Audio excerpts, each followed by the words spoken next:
मनुष्य को अपने कर्मों का फल भोगना ही पड़ता है। मित्रों, बहुत समय पहले की बात है। एक राजा बहुत ही धर्मात्मा और न्याय करने वाला था। वह भगवान का बहुत बड़ा भक्त था। उसने ठाकुर जी का मंदिर बनवाया और उसमें एक ब्राह्मण को उसका पुजारी नियुक्त किया। वह ब्राह्मण बहुत ही अच्छा और धर्मात्मा था। वह राजा से कभी भी कुछ नहीं मांगता था।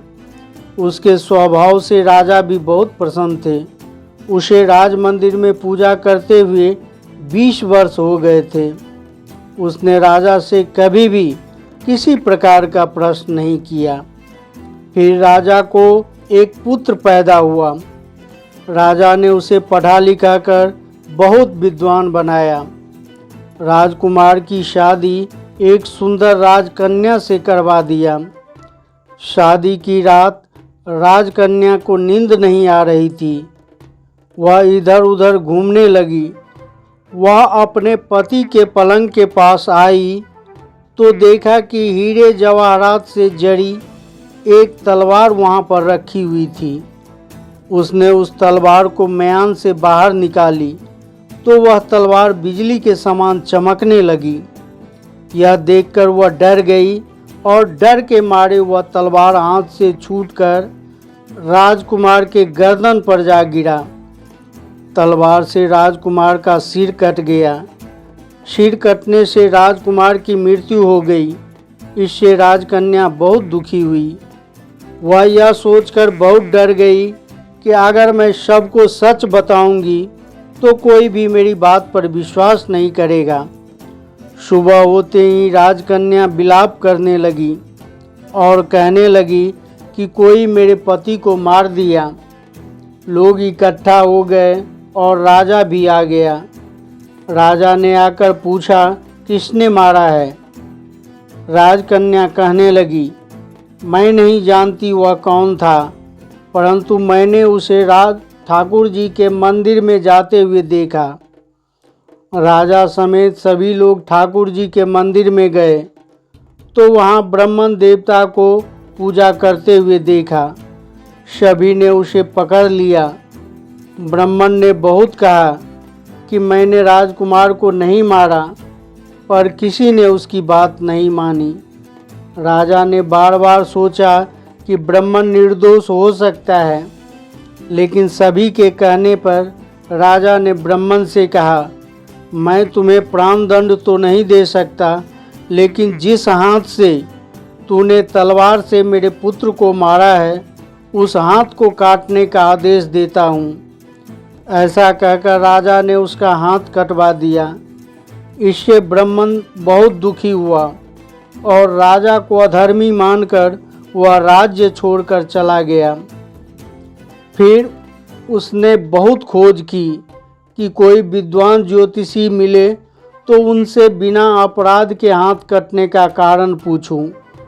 उन्हें काशी में एक ज्योतिष विद्वान मिले। वह ज्योतिष से मिलने उसके घर गया। वह ज्योतिष घर पर नहीं था।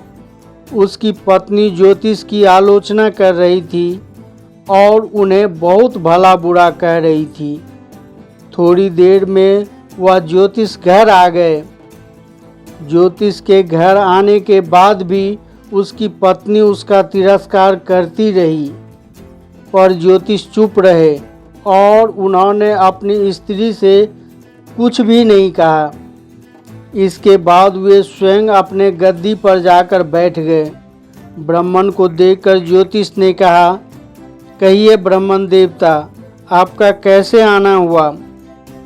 ब्राह्मण देवता कहने लगे, आया तो था अपने बारे में पूछने, लेकिन पहले आप अपना हाल बताइए कि आपकी पत्नी अपनी जुबान से आपका तिरस्कार क्यों करती है।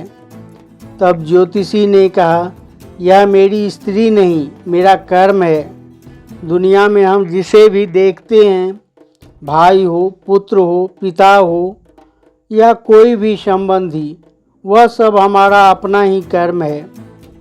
अपना किया हुआ कोई भी काम, शुभ हो अथवा अशुभ, हमें भोगना ही पड़ता है। इसलिए मैं अपने कर्मों को खुशी से भोग रहा हूँ।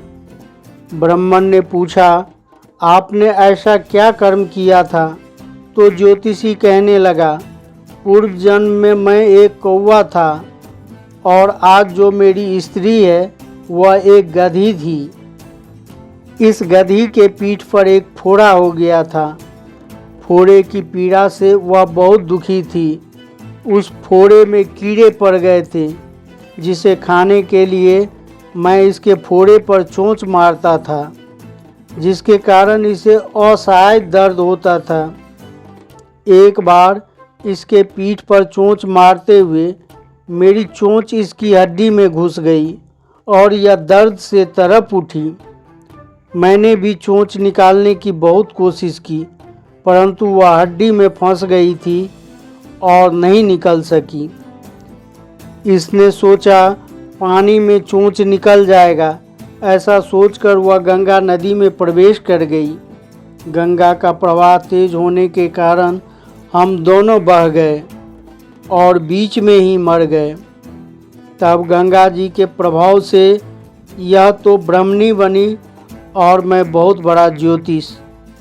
आज यह मेरी पत्नी बनी है, जो कुछ दिनों के लिए अपने मुख से गाली निकालकर मुझे दुख देगी। लेकिन मैंने चोंच इसे दर्द पहुंचाने के लिए नहीं मारा था, इसलिए इसकी समझ एक दिन ठीक हो जाएगी। इसे मैं अपने पूर्व कर्मों का फल समझकर सहन कर रहा हूँ, इसलिए मैं शांत हूँ। मैं उस दिन की प्रतीक्षा कर रहा हूँ जिस दिन इसका स्वभाव अच्छा हो जाएगा। अब आप बताइए कि आप यहाँ किस लिए आए हैं? ब्राह्मण ने अपना सारा समाचार सुनाया और पूछा, अधर्मी पापी राजा ने मुझ निरपराध का हाथ क्यों कटवाया? ज्योतिषी कहने लगा, राजा ने आपका हाथ नहीं कटवाया, आपके कर्म ही आपका हाथ कटवाया है। इस पर ब्राह्मण ने पूछा, ऐसा किस कारण हुआ?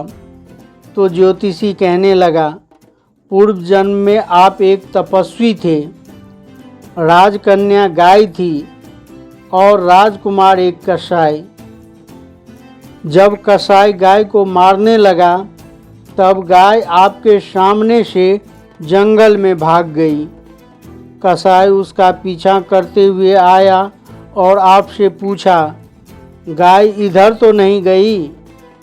जिस तरफ गाय गई थी, आपने हाथ से उस तरफ इशारा किया, तो कसाई ने जाकर उस गाय को मार डाला। इतने में जंगल में एक शेर आया। वह शेर कसाई को मार डाला और दोनों को खा गया। कसाई को राजकुमार और गाय को कन्या का जन्म मिला। उसके पूर्व जन्म में किए हुए कर्म ने एक रात्रि के लिए उन दोनों को इकट्ठा किया। कसाई ने हंसिए से गाय को मारा था, इसलिए गलती से ही सही राजकन्या के हाथ से गिरे तलवार से राजकुमार का सिर कट गया और वह मर गया। इस तरह उसे अपने ही कर्मों का फल मिला और आपने जो हाथ का इशारा किया था वही पाप कर्म आपका हाथ कटवा दिया। इसमें आपका ही दोष है, किसी और का नहीं। यही सोचकर सुखपूर्वक अपना जीवन व्यतीत कीजिए। मित्रों, यदि हम इस कर्म के सिद्धांत को मान लें और जान लें तो हम किसी भी घोर कर्म का फल भुगतते हुए दुखी नहीं होंगे। इसलिए हमें अच्छे या बुरे कर्म करने से पहले उसके फल के विषय में भी विचार करना चाहिए।